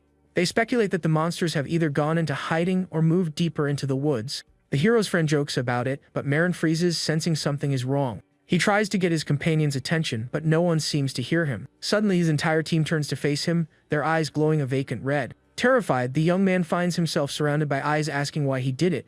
A voice then questions him, asking why he was the only one who survived the attack. At that, the protagonist wakes up from the nightmare with a startled scream. Sitting up in bed, the knight is breathless and shaken by the terrible memory. He gets up and looks out the window of the inn where he spent the night alone. From the second floor, our hero observes the activity in the main hall below. As he descends the stairs, he notices that everyone in the tavern is staring at him. People whisper amongst themselves, wondering if he's the guy from the rumors. One of them says he's the slayer who preys on newbies and is shocked to see him at the guild. The protagonist figures the rumors have spread and that people always tend to exaggerate. He decides to ignore them and heads to the counter, where the receptionist has something for him. The woman congratulates him, announcing that as of today he's been promoted to rank C. Spotting a harpy quest, he imagines fried chicken and thinks he'd like to try it. Suddenly, a voice calls him a greedy pig, and the protagonist turns around surprised. It was Dahlia, the elf he'd met before, who greets him with a sarcastic tone. The blonde archer then comments on the rumors, but our hero ignores him, taking the harpy quest. Irritated, Dahlia shouts at him, and suddenly the knight sees a pair of red ears pop into view. A beast girl asks if this is the human Dahlia was talking about. She turns to the protagonist with a confident smirk and gets right in his face. The elf then introduces her as the leader of the new party he just joined. The woman introduces herself as Imotar and says she's heard of him, but Dahlia quickly cuts her off. Our hero sizes her up, thinking she looks like a martial artist based on her gear. Using his appraisal skill, he discovers she's level 59 and her class is priest. The knight is flabbergasted, wondering if he's seeing things because her class is priest. Imotar proudly confirms her class, but the protagonist still doesn't get it. He thinks that priests are support units and that she looks nothing like a holy person. Dahlia explains he was looking for a non-human party and came across a recruitment notice. The woman says she heard the rumors at the guild, which is why she made the suggestion to the elf. Imotar says she approved of him because, even as a human, he holds the title of Kinslayer. The protagonist claims he has no idea what they're talking about, and the elf scoffs. With a grin, the beast girl extends her hand and invites the human to join their group. The knight is skeptical of the offer, but the woman asks if he has any other choice. Our hero glances around and sees everyone in the guild whispering about him. With no other option, he agrees to join the party temporarily for the guild mission. Imotar celebrates the human's decision, and Dahlia smiles, pleased with the outcome. The leader says they're going to test his skills, and the knight asks where. With a determined look, the girl replies that their destination is obvious. She points to the quest poster and shouts that they're heading to the Harpy dungeon now. In the dungeon, two creatures with red eyes fly toward them, screeching loudly. The new team readies for battle, and their leader gives the order to take the creatures down. The protagonist faces the monsters, thinking to himself that flying enemies are a pain. He wonders if he can reach them with a jump, but something zips past him. An arrow strikes a harpy, and Marin thinks that having an archer certainly makes things easier. Dahlia declares he won't let a human steal his prey and tells the hero to back off. The other creature then shrieks and dives at high speed to attack the group. Imotar yells for the knight to raise his shield and brace for impact. The beast girl then uses her new companion's shield as a springboard. With a powerful boost, our hero launches her with all his might toward the flying monster. Mid-air, the woman lands a mighty punch right in the face of the high-flying harpy. The blow is so strong that the monster is instantly defeated and the two land safely. The girl praises their teamwork, but he asks her to give him a warning next time. The protagonist thinks that having companions to fight alongside him isn't so bad after all. They've already taken down 3 harpies, and their leader decides it's time for a break. But while cleaning up the area, the knight notices something strange among the feathers. Suddenly, a cute, pink creature appears, clutching a harpy feather. Dahlia calls him a country bumpkin and asks if he's never heard of living dolls. He explains they are pet golems powered by mana, and this one is a limited edition. The elf then praises the little golem for finishing its task of cleaning up the feathers. The blonde archer adds that they don't need to eat, and can even assist in combat. Imotar teases that Dahlia dotes on cute things as if they were actual babies. Noticing the protagonist's stare, the elf gets flustered and a bit startled. The leader shouts that it's a golem and Marin is absolutely not allowed to eat it. The elf comments that they're in luck, having already caught almost half the harpies. The woman then asks Dahlia why he hesitated to introduce the human to her. Suddenly, the girl catches a delicious scent of roasted chicken from nearby. The elf notices that Marin has disappeared, and the leader gets annoyed at whoever is cooking alone. Meanwhile, our hero is carving up the harpy meat to prepare his meal. He's already seasoned it with salt, and with the pan now hot, he's ready to cook. The knight fries the meat, thinking that the sizzling sound of cooking never gets old. And with a divine glow, the fried harpy shoulder is finally ready. The knight observes that it looks like chicken and takes a bite to find out. But upon tasting the food, he's completely blown away by an explosion of flavor. He notes that the texture is like chicken, but the taste is far more intense and delicious. Suddenly, his companions rush over, yelling for him to stop immediately. The hero offers them some, but the girl shouts that she isn't mad because he's hungry. The woman is exasperated, and the elf declares this is the most horrific scene he's ever witnessed. He tries to explain that a harpy's face isn't human-like, but they don't want to hear it. Dahlia laments having seen something so cruel, while the group's leader begins to salivate. Both of them are speechless as they stare at the dish, taking in the wonderful aroma of the meat. The beast girl is conflicted. It's a monster, but it looks incredibly delicious. She then refuses to look at what she considers to be a great blasphemy. At that, the protagonist offers her a piece, which she instantly refuses with a disgusted look. He says it's a shame since it's very good, and the smell makes her extremely tempted. The woman loses it over the temptation, and Dahlia tries to calm her down before she attacks. She screams about the smell, and our hero is reminded of the other dish he was preparing. He then grabs the other pan, saying he overcooked it a bit, but it's ready. With a divine glow, the roasted harpy leg is finally ready to eat. Imotar is shocked he's going to eat the legs, and he replies that he's always wanted to try them. Ignoring her opinion, the protagonist takes a huge bite of the leg. He loves the meat, which is as soft and sweet as pudding, and declares this is pure happiness. The protagonist thinks it would be even better with a sauce and decides to take the rest home. Seeing this, Dahlia complains that he can't even relax with the knight around. He then asks what the hero is eating, and the man offers him a piece. Suddenly, the elf screams that the claws are poisonous, and the protagonist collapses, paralyzed. Desperate, he tells Imotar to use a healing spell on the idiotic human. But the girl says she doesn't know how, claiming she never learned that spell because it's a hassle. Just then, another harpy appears, drawn by the noise, and the elf blames the girl. She then tells the elf to get out of her way so she can show off a new spell she learned. With that, the girl unleashes a massive fireball that incinerates everything in its path. Dahlia is devastated. The magic hit his golem, which he hadn't even owned for a full week. After the dust settles, only the girl remains standing while the others are on the ground. Furious, the elf grabs her, complaining about his precious golem that was destroyed. She apologizes, and he says he'll never forget this, as the hero reflects on the chaos. Back at the guild, the receptionist accepts the mission items with a smile. The group's leader asks her to dispose of the harpy meat they brought back. The elf complains that the day was mentally draining, and the girl offers to get him a new golem. Suddenly, the knight appears with the monster's claws, startling the woman. She asks why he brought them, and he replies that it would be a waste to leave them. The girl tells him to put them in his inventory, but the protagonist doesn't know what that is. He then remembers he has something like that and immediately opens his inventory screen. The screen displays 30 storage slots, and he says he completely forgot about it. The protagonist realizes he's been carrying heavy things for no reason, which explains the stares. He puts a hand to his head, thinking he can't believe he forgot something so basic. Worried about his mental state, he's interrupted by Imotar calling his name. She asks how the mission felt, saying they work well together, and he simply agrees. With that, the leader extends her hand and invites him to officially join their party. The knight shakes her hand, and she celebrates that they are now a real team. He thinks it's better to have allies than to go on missions alone. So, the protagonist finally accepts, and the girl celebrates with a joyful shout. The The leader says she's going to register them as a formal party and runs off. Our hero thinks that a lot has happened, but now they are officially companions. Dahlia corrects him, saying he's counting on him for the rest of his short human lifespan. The knight then thinks of Charlotte and says he's counting on her as well. He remains silent for a moment before formally greeting his new teammates. The girl returns excitedly, announcing that the party registration is complete. She shows them the paper with the team's name, and both of them are shocked by what they read. With a huge smile, the leader announces that the party's name is the Messy Team. The elf flips out, asking why she would register them with such a ridiculous name. She explains that she heard the human muttering the word and decided to use it. She says she liked the sound of it and that it spoke to her heart somehow. The elf continues to protest, but the leader insists she couldn't think of any other name. Desperate, the blonde archer laments that all his future achievements will be tied to that name. The protagonist ignores their argument and decides to head back to his room to eat the meat. The girl calls after him, asking where he's going, but he just says he's going to his room. At that, the leader decides to throw a welcome party for the new member of the group. Later, at a tavern, the team toasts to the mission's success and their new member. Amutar tells everyone to eat and drink their fill as the night is still young. Dahlia still hasn't accepted the name, but the girl says it's already registered and can't be changed. The elf gets annoyed, but our hero just stares at the delicious-looking food on the table. He sits in silence observing the feast, unable to eat any of it, but he decides to take a bite anyway, not wanting to be rude to his friends.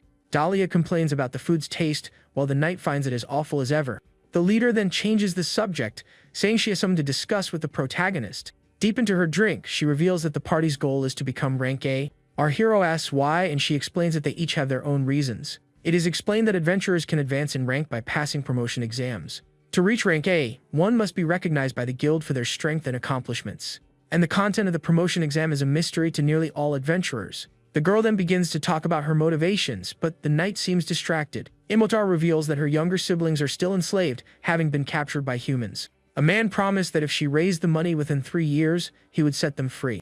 She explains that the only way to free them is by paying to buy their freedom. The protagonist is confused by the word revolution and doesn't understand what it means. The other two are shocked, asking if he's unaware of such a recent major event. Dahlia then decides to explain this important event in simple terms. He recounts that for centuries, humans enslaved other races for various reasons. His own family was among those captured and exploited by humans. They were locked in prisons to prevent escape and used to fulfill selfish desires. Many of his race withered away in those dark cells, losing both body and spirit. And any who tried to escape and were caught met a terrible and cruel end. Tired of the tyranny, many races united to form an alliance against the humans. This marked the beginning of the revolution, which humans referred to as the War of the Races. They presented several demands to the humans, one of which was the abolition of slavery. The alliance declared all-out war if their demands were not met. In the end, the humans accepted the conditions and signed a peace treaty between the races. With that, once hidden races began to emerge, and now it's common to see them. Dahlia explains it's because of this treaty that they are allowed to be adventurers. That's why she became an adventurer, to earn money quickly and free her family. The knight then turns to the elf and asks about his own circumstances. Dahlia reveals that his goal is to become the elder of the forest where he grew up. His family has protected the forest for generations, but the role is forced upon each child. Even though his older sister detests the idea, everyone is pressuring her to take the position. The blonde archer then clenches his fist, stating he is more capable of protecting the forest. The council decided that if he can prove his worth, they will allow him to become the elder. For that reason, becoming a rank A adventurer is a necessary step toward his greater goal. The protagonist thinks that everyone here has a desperate reason to fight and succeed. The elf says they would be happy if he joined them in their goal as well. The group's leader then asks if the human has a goal he wishes to achieve. The knight is reminded of the tree in the cemetery and his own lost past. His companions notice his silence and tell him he doesn't have to talk about it if it's too difficult. But our hero clenches his fist and says that perhaps this was his purpose all along. With firm resolve, the protagonist reveals there is a dragon he intends to defeat. The other two are stunned by this revelation and ask if he really said, dragon. He then clarifies that it's the same one that attacked Adorama and burned the village to the ground. The knight says that when he finds it, there is something he absolutely must do. His friends fall silent and our hero thinks they must assume he's joking. But suddenly, the elf smiles and says the human's ambitions are even greater than theirs. The girl jokes, asking if he plans to eat the dragon, and calls him completely insane. Hearing this, the elf adds that ranking up is also his goal to gain access to more information. With their goals aligned, the three of them toast and resolve to do their best together. The next day, the sun shines over the city as the new team prepares to get started. The protagonist decides to take it easy and cook a hearty meal for everyone. However, he realizes he's out of money after paying for his room at the inn. Even though cooking oil is expensive, he decides to heat up the pan to start cooking. He then uses his storage skill to retrieve the meat he had saved. A blue light glows in his hand as he accesses his personal inventory. He is surprised to see that the raw meat is perfectly preserved inside. The knight realizes his inventory is the perfect food storage space for him. The first thing he does is whisk the eggs to prepare the batter. Next, he carefully coats the pieces of meat in breadcrumbs. Then he drops the meat into the hot oil, and the sizzling sound fills the kitchen. Our hero smiles, thinking the sound of frying food is something he'll never get tired of. He flips the pieces to prevent burning and fries them a second time to get them golden brown. And with a divine glow, the fried harpy thighs are finally ready. He thinks that for a first attempt, the dish turned out very well and prepares for a taste. The knight then takes a huge bite of the fried thigh he just prepared. The crispy coating and juicy meat create the perfect combination for him. He finds the flavor similar to that of a meaty crab and absolutely loves it. The more he eats, the more he wants, and he's glad he made enough for everyone. Suddenly, he hears Dahlia's voice calling for him and knocking on his door. The elf complains that it's already midday and tells the human to open the door. The protagonist opens it, and the blonde archer asks why he's wearing his helmet inside his room. Dahlia says he has something urgent to discuss, but the knight was in the middle of a meal. The elf then reveals that there seems to be a serious problem with their party leader.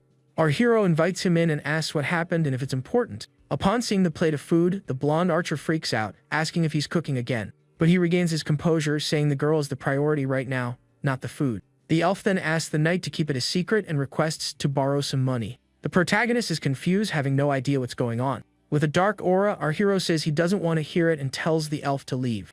He warns that if the reason isn't good enough, he will kick him out immediately. With a serious expression, Dahlia reveals that Imitar was deceived by her human master. He reminds him that she was saving money to free her siblings from slavery.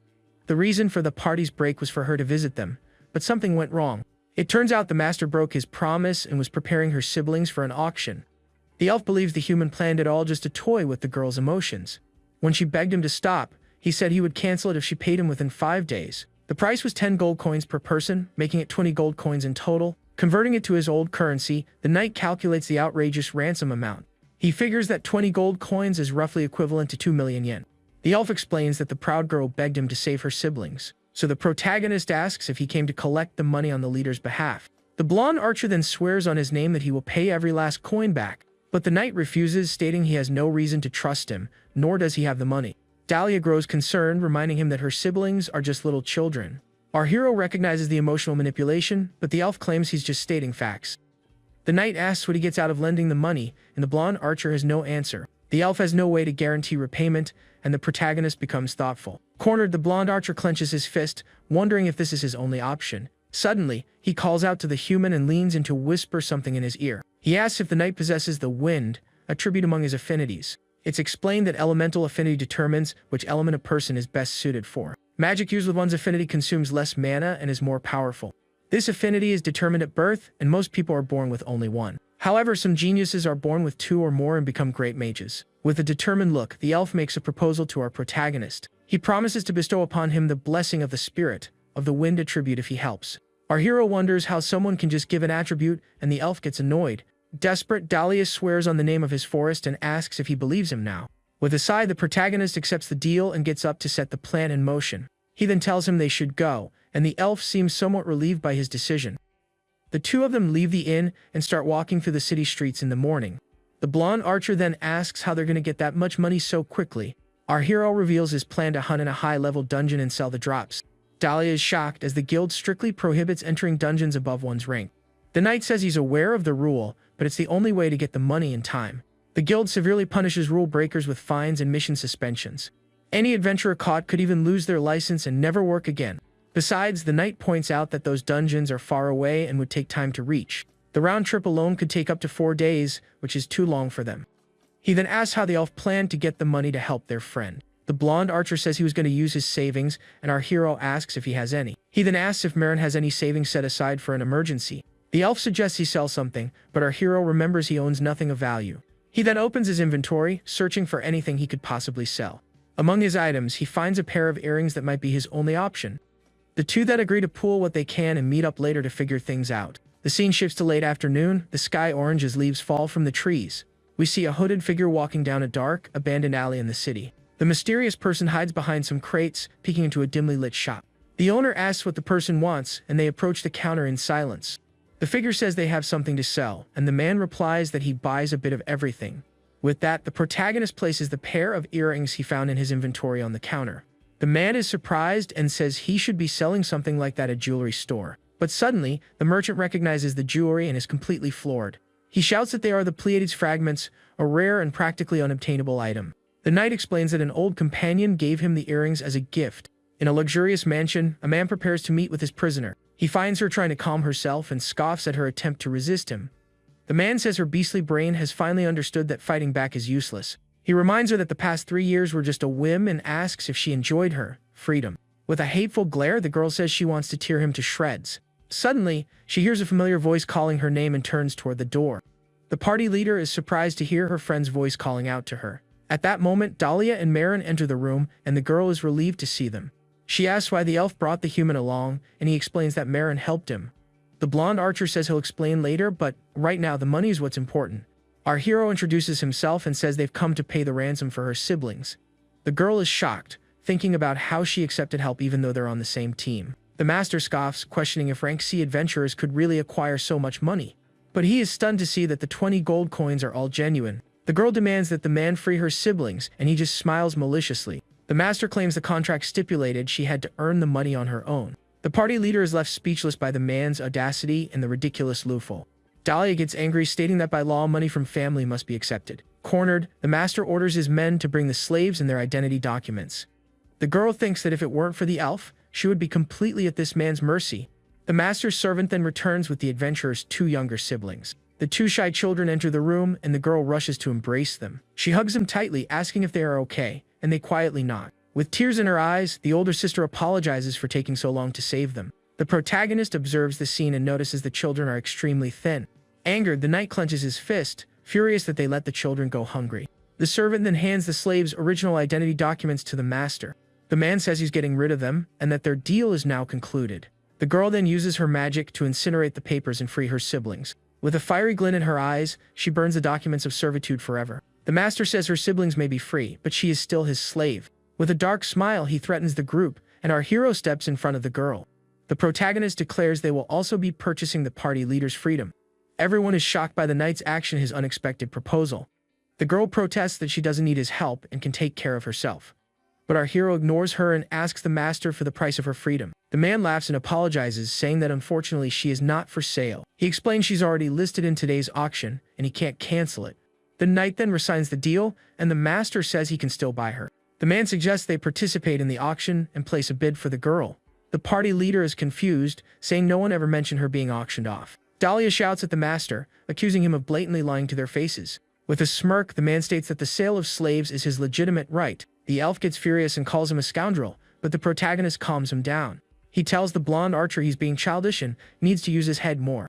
Our hero explains the auction is just a lie designed to torment the girl. So he declares they will buy her at the auction, which surprises the woman. The knight asks her to wait, assuring her that he has a plan. He turns to the master and says that every child needs a guardian.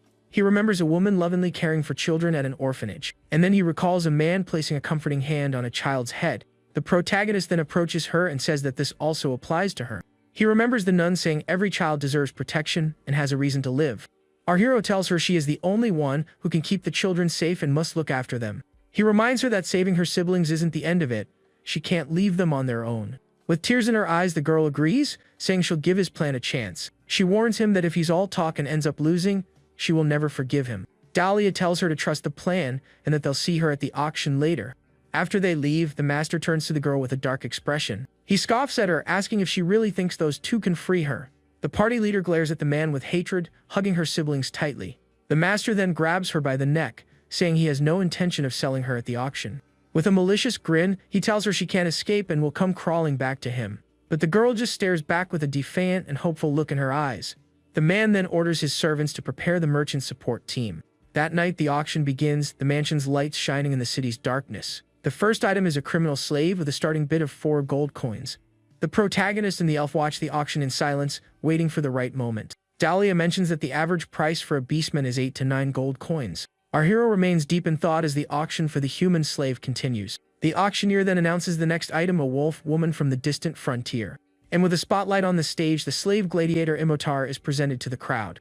On stage, the girl thinks to herself that the master must have pulled some dirty trick. She clenches her fists, knowing she needs to warn her friends but is powerless to do so.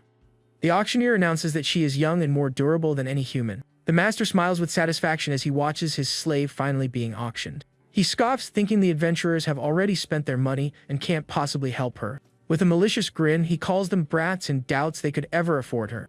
Suddenly, a man in the audience turns and says he won't let them win. The auctioneer then announces the starting bid: 6 gold coins and 30 silver. The same man from before raises his paddle, making the first bid of the auction. Our hero is annoyed that the man was quicker and placed a bid before he could. Suddenly, another man shouts a bid of 20 gold coins, shocking the entire room. The girl is stunned by the amount, thinking they could never afford that much.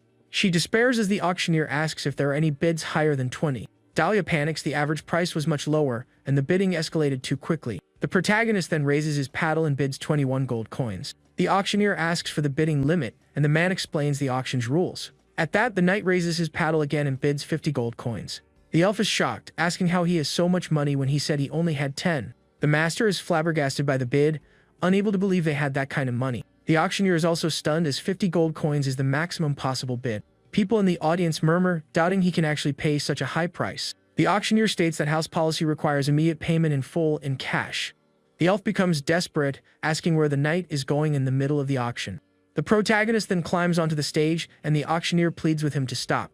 With a golden light, our hero approaches the girl kneeling on the stage. The party leader is astonished to see gold coins raining down around her. The knight then uses his skill, pouring a mountain of gold onto the stage. With a serious look, he asks if that is sufficient payment for her. The master is in disbelief, unable to process how a rank C adventurer has so much gold. A massive pile of gold coins forms on the stage, leaving the girl speechless. The auctioneer then shouts that the slave has been sold, and the girl is in a state of shock. Later that night, the siblings are reunited in a room at the inn. The 2 children run to embrace their older sister, who is waiting for them. With tears in her eyes, the girl says she is so happy they are finally safe. The elf asks why the knight didn't mention he had so much money stashed away. Dahlia smiles, saying he's just glad everything worked out in the end. The protagonist then turns to leave, but the party leader calls out to him. Looking extremely embarrassed, the girl thanks him for saving her and her siblings' lives. She says he saved her family, and she doesn't know how she can ever repay him. Suddenly, one of the children smells meat, and our hero invites them to eat. The girl asks the elf how they can possibly repay the knight's help. He replies that the hero only helped because he considers them his teammates. Suddenly, the leader detects a greasy smell coming from the protagonist and finds it odd. The blonde archer understands instantly and, with a panicked expression, tells the knight to stop. He rushes to stop his friend, but it's already too late. Our hero turns around, confused, holding a plate of food in his hand. One of the girl's brothers then takes a piece of the fried chicken the knight made. The children absolutely love the taste, saying it's the best thing they've ever eaten. Dahlia yells, demanding to know what he's feeding the children. The leader says fried chicken is fine, since they have stomachs of iron. She explains they can eat just about anything as long as it isn't poisonous. But then she asks what kind of chicken it is, and our hero answers. He tells her it's harpy meat, and the girl freaks out over what she's given her siblings. She tries to make them spit it out, but they insist it's too delicious. With no other choice, the older sister takes a piece and prepares to try it herself. The girl is stunned by how delicious it is and wonders if she's dreaming. With a conflicted look, she prepares to eat another piece of the meat. She thinks that if she passes out, the kids will get scared and stop eating. Disgusted, the leader says she would rather be defeated than eat a disgusting monster. Nevertheless, she closes her eyes and takes a big bite of the harpy chicken. As she tastes the food, she is utterly shocked by the incredible flavor. Dahlia asks what's wrong as she suddenly starts to tremble uncontrollably. He worries, asking if she's been poisoned like the protagonist was before. But the girl shouts that the flavor is amazing, and her siblings ask for more. She says she has never tasted meat so tender and juicy in her entire life. The knight smiles and says it's good, and she nods in embarrassment. The party leader insists it's not good and that she will never forget this humiliation. Our hero then turns to the elf and reminds him of the debt he still owes. He demands 90% of his earnings until the 70 gold coins are paid back. The blonde archer loses it, calling him a heartless scoundrel for demanding so much. With the deal settled, Dahlia gives his friend the reward he had promised. That night, the 2 of them go to a forest, and the knight asks why. The elf explains it's difficult to perform the ritual in the city, which is why they came here. He then asks the protagonist to remove his gloves so the blessing can work. Our hero complies, taking off his thick gauntlets to receive the spirit's power. It is explained that elves are born with the blessing of a spirit, which defines their affinity. This spirit remains with them for their entire life and can grant its blessing to another. But even though it's their own spirit, the blessing can only be given once in a lifetime. Dahlia says the knight is his savior and has fulfilled his wish twice over. With that, the elf summons the spirit of the wind to bestow its blessing upon the hero. Suddenly, a gust of wind envelops the protagonist and he feels its power. He cannot see it, but he feels the power of the spirit flowing into his hand. Dahlia explains that humans once stole these blessings, using pain as a lure. The knight listens in silence to the sad history of his friend's people. The elf says they have long memories, which is why so many still suffer from the trauma. With a green aura, the protagonist feels the power of the blessing in his hands. But the blonde archer states that he despises the humans who cause so much suffering. With a glow in his eyes, he transfers the spirit's blessing to the knight. Our hero then receives the power of the wind in a blast of energy that strikes him. His status screen updates, showing he has acquired an affinity for the wind attribute. Dahlia clarifies that he still hates humans and the blessing changes nothing between them. He says that just because he gave the blessing doesn't mean he has forgiven humankind. The next day, the group meets at the guild to begin their new journey. Their leader waves excitedly, saying the knight has finally arrived for the mission. She explains they found a non-human babysitter for her siblings. The girl celebrates her first day as a free citizen and is incredibly excited. With a smile, she shows them the new quest she picked up for the Crystal Cave. The elf is surprised, as the mission is located in a muddy and dangerous swamp. The protagonist reads about the monster and wonders if mud tastes good. Seeing his friend's reaction, the blonde archer wonders if he actually plans to eat mud. The elf asks if she checked for other monsters, and their leader says she'll explain on the way. She mentions that after the mission, she needs to find a place for her and her siblings to live. Arriving at the carriage stand, the group finds a luxury vehicle and is puzzled. The girl says it isn't the one she called for, and that she can't afford it. Suddenly, a figure in skeletal armor appears and greets them all. A familiar voice emerges from the carriage, and the girl's former master reveals himself. The party leader recognizes the voice and is shocked to see her old master there. The man steps out with a smile, saying he didn't mean to arrive so late. The knight asks what he wants, and the man replies that he missed her. With a malicious look, he says he is there to make them a proposal. He then suggests they trade the slave back, which surprises the hero. The knight turns to face him and begins to tremble with rage at the absurd proposition. The elf freaks out, saying the matter is already settled and the deal was finalized. The master scoffs, telling the girl not to give him such an ugly look. He warns them that his guards are both above level 60 and they can't stop them. The protagonist then steps forward and addresses the man by his full name. The master offers 100 gold coins to have the slave back, but our hero refuses.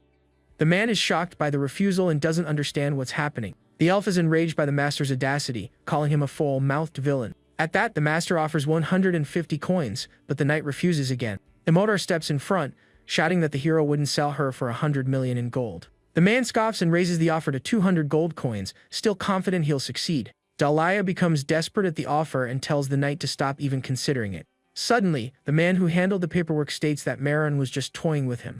He then clarifies that the documents were destroyed, making the girl a free person. Our hero warns that if he disrespects her again, things will not end well for him. Full of hatred, the master calls them pathetic for acting so brave and friendly. He then says he thought he could resolve this with money, but he won't give up on her. At that, the elf pulls her back, declaring he'll have to take her by force if he wants her. But suddenly, the master is struck by a powerful punch to the face and sent flying backward. Imodar says she couldn't stand listening to him anymore and had to put an end to it.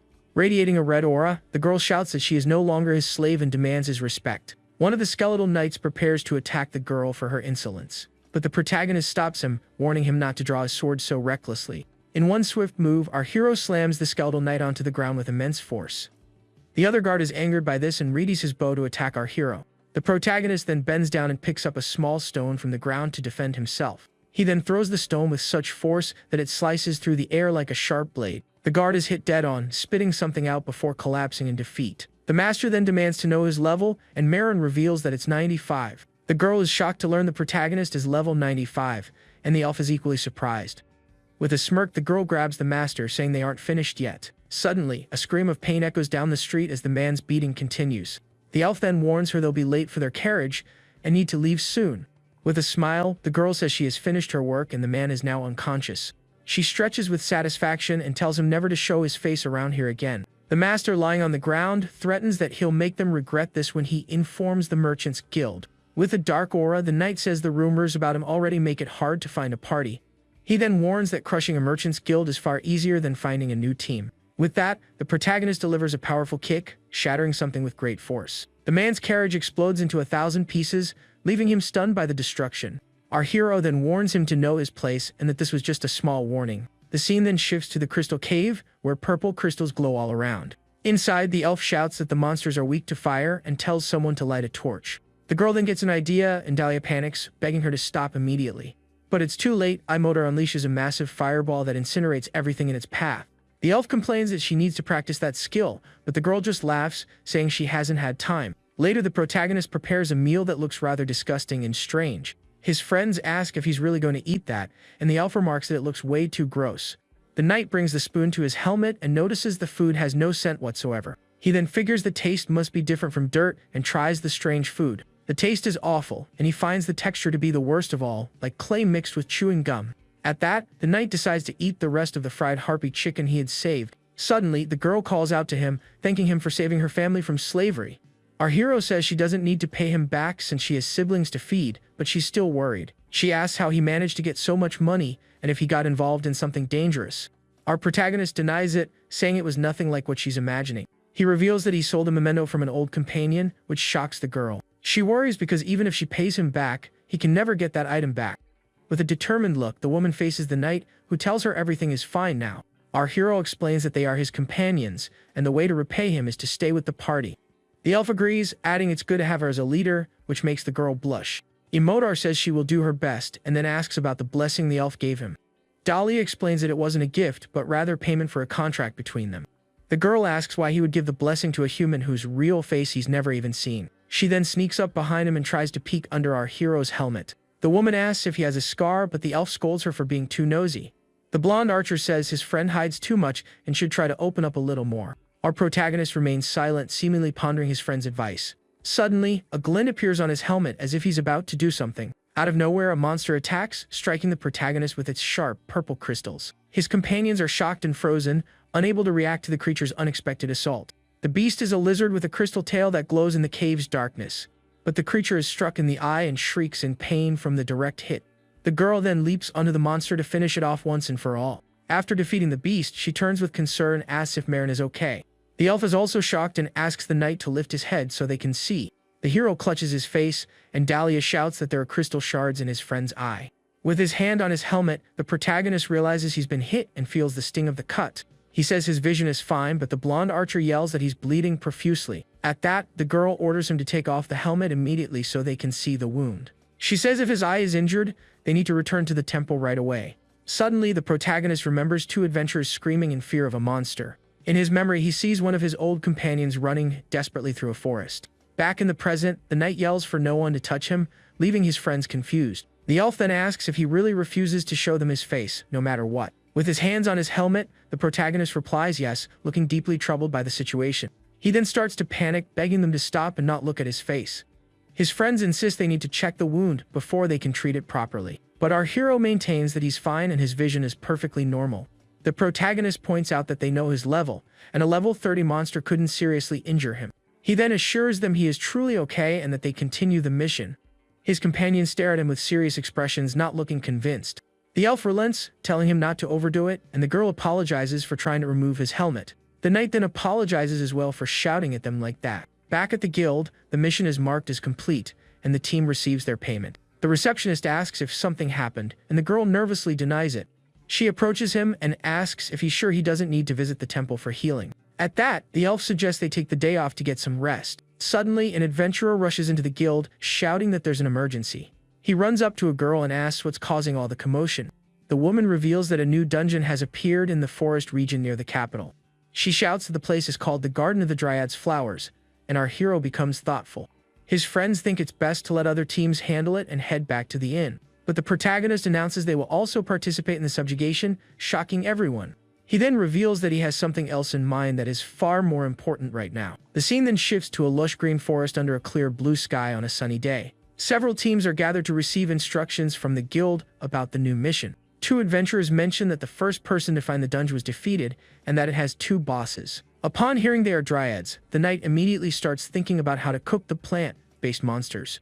The girl warns him that if he eats in front of everyone, their party's reputation will be ruined. He then says that since elves are vegetarians, he'll prepare a special dish just for Dahlia. One of the mission organizers confirms that the rumor about two bosses is true. Suddenly, a knight in golden armor declares there's nothing to worry about. He introduces himself as Encorman, the first hero, and guarantees the operation's safety. The elf then gets annoyed, asking how Marin doesn't even know what a hero is these days. He explains it's the title given to those who fight against the Demon King and his minions. However, some people fear the appearance of heroes due to their immense power. Their presence can be seen as a bad omen, heralding the resurrection of the great Demon King. Because of this, they receive special treatment and are generally well regarded by everyone. The protagonist uses appraisal skill and sees the hero holds multiple dungeon clearing titles. Dahlia reveals he's seen a hero before, but of the 5 that were found, only 3 remain. The second was eliminated, and the 4th was defeated by a monster in a dark forest.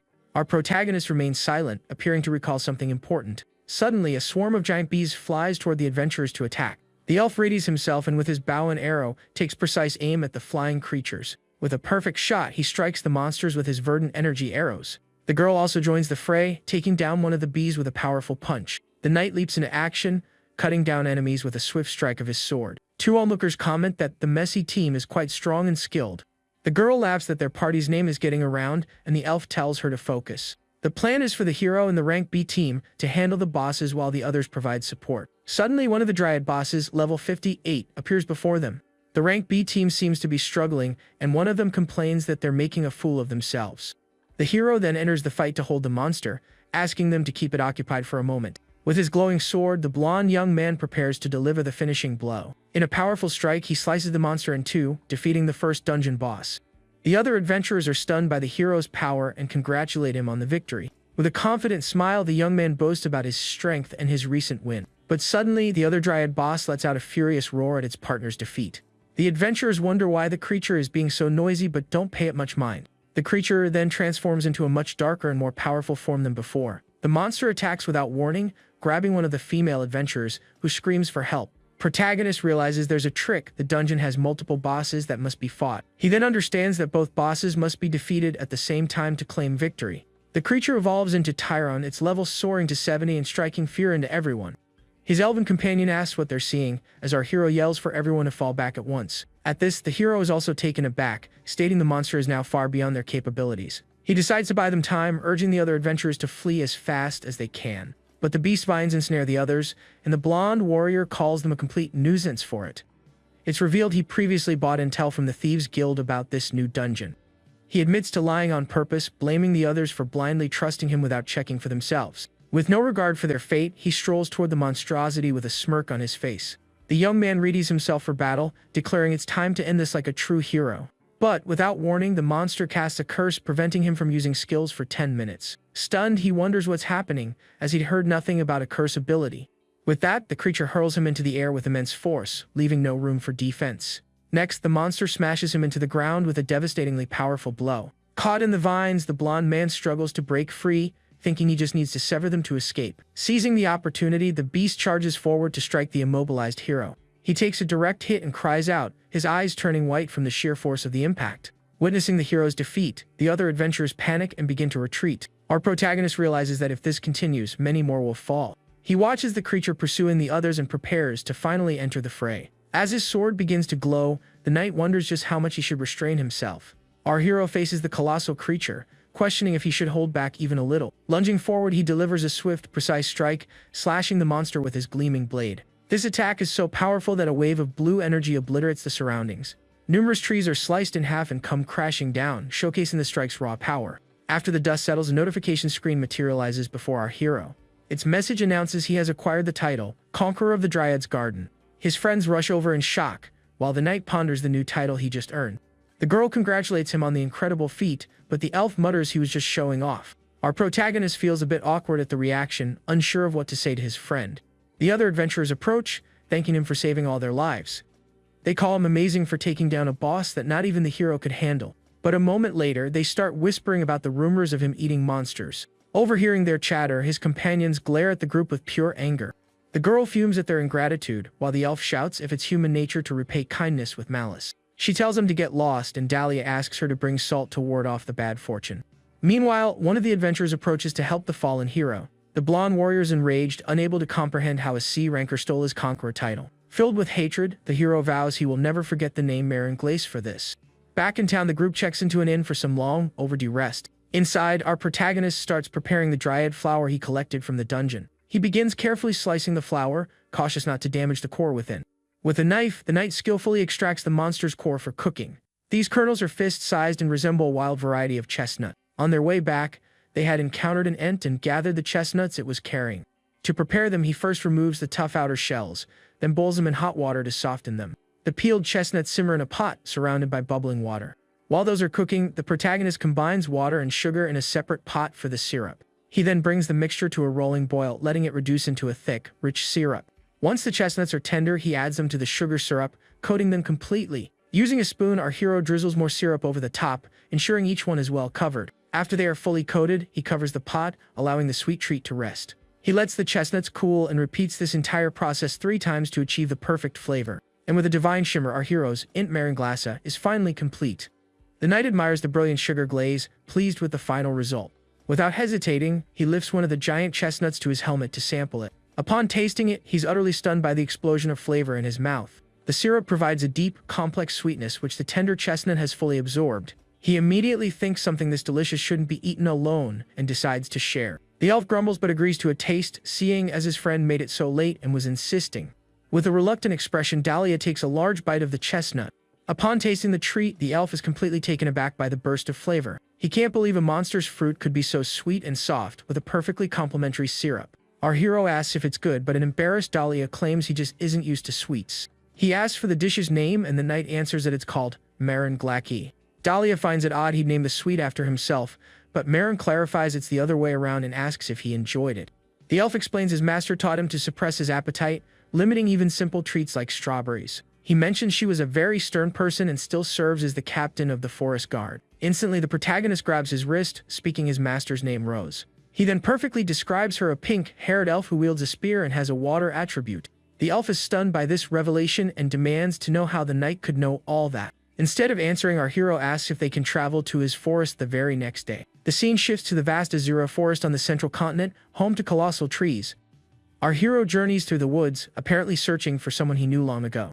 He recalls that Dahlia's master was the best friend of a mage from his former adventuring party. He remembers a mission with a spear-wielding elf, a very uncommon sight. The knight finds it incredible that the very same elf is his new companion's master. He wonders if she would even remember him after so much time has passed. Suddenly, he spots a pink-haired elf and is shocked to recognize her. The woman turns toward him, spear in hand, and fixes him with a serious gaze. She notes his appearance, and the knight asks if she was searching for him in these woods. In a commanding tone, the elf orders the human to state his name immediately. The protagonist introduces himself as Marin, but quickly corrects himself, saying no. He then reveals his true name as Charlotte and greets his old acquaintance, Rose. A smile touches the elf's face, as if she remembers her old friend's name. She chuckles, saying it's been a long time since anyone has called her by that name. Rose asks how he's been, and the knight feels a wave of relief that she remembers. But in an instant, she lunges him with her spear, demanding to know who he truly is. She accuses him of impersonating an old friend to deceive her in the forest.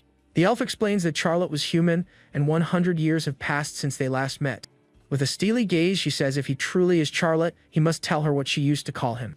Our hero pauses for a moment, appearing to search his memory for the nickname. In a flashback, a young, red-haired man calls the knight Mr. Charlotte. The young man offers to be the party's shield-bearer, noting that someone so skilled is a rarity. But our hero flatly refuses the offer, though the young man continues to insist. The blonde youth persists, and the knight gives him a stern look. Just then, the elf joins the conversation, suggesting he could meet other races if he joined. At that, the blonde young man invites him to meet his best friend, an elf from the forest. He then introduces the knight to his friend Rose as Mr. Charlotte. The elf appears irritated by the human obsession with her kind, finding it unbelievable. Back in the present, the knight prepares to answer his friend's challenge. In a memory, the knight and the elf are shaking hands and introducing themselves. She finds the name Charlotte too long and posh, deciding she'll call him something different. Returning to the present, our protagonist reveals she called him Char, and the elf is visibly shocked. She wonders if he truly is Charlotte. The voice and build are identical, yet he hasn't aged. The knight adds that he was about 15 years old when they first met so long ago. He even recalls she had a mage friend who hated her sweets and that she used to get letters. A bit sheepishly, he asks her to stop him, feeling he's proven more than enough. The elf studies him with a serious expression, seemingly convinced by his story. She thinks his innocent tone is exactly the same. It really is Char, but she can't understand how. With that, Rose is finally convinced he is her old friend returned after a century. She then tells him to follow her, explaining there's something important she needs to check. Later, inside the elf's cabin, the reflection from our hero's helmet shines in a drinking glass. She apologizes for having nothing to serve, but he assures her it doesn't matter. The knight asks if she lives alone, and Rose explains it simplifies her duty of guarding the forest. He remarks that she hasn't aged a day in 100 years, prompting her to ask why he wears the helmet. Our protagonist replies that he has his reasons, offering no further explanation. At this, the elf asks to see his hand, hoping to understand what is happening. As she holds it, she realizes he hasn't aged either. Time has somehow stopped for him. He then asks if their friend Carlos is also alive and young like him. With a sorrowful look, the elf reveals that not only Carlos but everyone else is gone. She is the group's sole survivor. The knight understands, noting that after a century, any humans would have naturally passed on. The elf admits that, honestly, she had assumed all of her old friends were long gone. She explains that after becoming an adventurer, her only contact with Carlos was through letters. But then, the replies ceased and she heard nothing from him for 20 years. Following that, his party, Romancha, disappeared without a single trace. Rose says that while mercenaries vanishing wasn't unheard of, it was major news for a team as strong as theirs. She couldn't accept it and held out hope for news, but too much time passed. For that reason, she's more stunned than happy and asks how he lived without aging. Our protagonist says her name, preparing to tell his old friend the whole truth. He reminds her of the rare item she acquired the last time they partied together. It was the Arachnophobia skill book which they obtained from the Spider Queen, Regina Rana. Rose remembers that he was their group's only appraiser and identified the item for her. Placing a hand on his chest, the knight states that item is precisely why he is still alive. And with a dark expression, he reveals it's also why his former companions are gone. The scene flashes back 100 years to a verdant forest under a setting sun. The protagonist's former party is facing a horde of goblins with furious red eyes. The knight defends with his shield as the monsters swarm forward to attack. His companions are startled by the creatures, wondering what they are. Their party leader orders Charlotte to hold the front line while the others attack.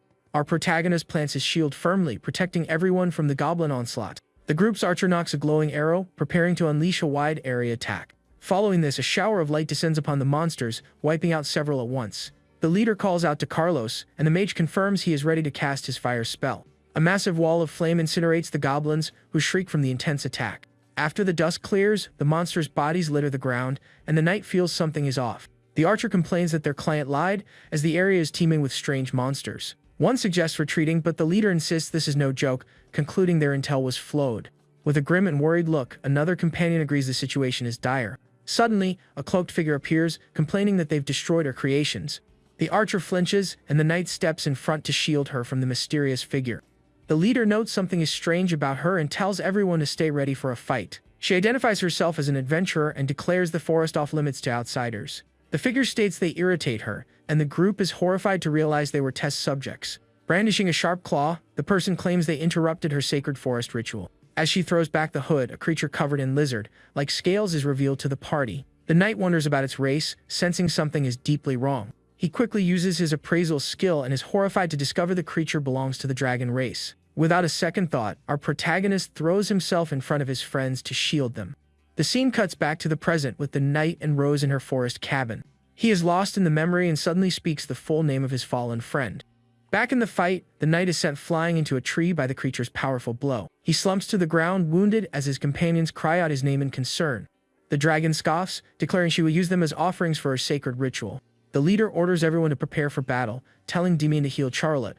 With a smirk, the creature says that even insects deserve to know who crushes them. She then introduces herself as the Golden Dragon, the apex of draconic intellect.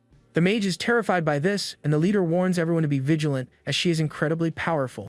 Carlos realizes they must flee and decides to use a spell to blind her, buying them time. But in an instant, a claw bursts through his chest, and the mage collapses gone. The archer screams her friend's name as the dragon mocks a human for daring to use magic on her. Enraged, the young woman fires an arrow toward the beast to avenge her friend. But the dragon dodges effortlessly and counters with a fatal strike, taking her down instantly. The party's leader is in shock, unable to see or even hear the creature's attack. She finally grasps how powerful a dragon can be and the immense danger they face. With wide, terrified eyes, the leader despairs, wondering what they could possibly do. She glances at her fallen comrades, seeing they can barely hold on. The leader thinks Demian's area of effect heal could save them, but he would need time. With that, the group's priest decides to draw the dragon's attention to create an opening. Their leader turns to the creature, asking what a dragon is doing in a place like this. With a malevolent glare, the dragon reveals her sole desire, the resurrection of the Demon King. She explains that as the Golden Dragon, she received a revelation about the world's future. To purify the world, the blight known as humanity must be utterly eradicated. But one being realized this before she did, the Demon King, who dedicated his life to this cause. The dragon confesses she fell in love with the powerful man and will be his queen upon his return. With glowing eyes, she proclaims herself the Golden Dragon who fell for the Demon King. She then reintroduces herself as the Savior Mad Dragon and prepares an all-out assault. The priest thinks she's completely unhinged, but her rambling bought them the time they needed. He's about to cast the area heal, planning to grab everyone and make a safe escape. But without warning, the dragon appears and strikes him down, her claw piercing his chest. The leader screams his name as the creature mocks him, for thinking she wouldn't see through their ruse. Furious, the warrior charges with her sword, aiming to strike the dragon and avenge her friend. Using one of her claws, the creature conjures a blade of purple energy to defend herself. In a single swift motion, she defeats the leader, who crumples to the ground, unable to fight. The dragon laughs, saying they fall like insects, and threatens to use them as her next test subjects. Our protagonist knows they can't win, everyone will be eliminated if he doesn't do something. But then he remembers the skill book, thinking he could use it to create an opportunity. A red glint appears in his eyes as the knight activates the arachnophobia skill. A message then notifies him that the assimilation debuff is activating within his body. But a moment later, the message changes, stating the debuff has been successfully dispelled. At this, our protagonist wonders what just happened and why he hasn't turned into a monster. The hero is horrified to see a severed arm on the ground, confused about what has transpired. He questions what he's seeing and why the daytime sky has suddenly become a full moon night. All at once, he spots a skull dangling from a giant spider leg and recoils in fear. With eyes wide with terror, the young man whips his head around in a state of pure panic. He then realizes the horrifying truth: he has transformed into a monster, half human and half giant spider.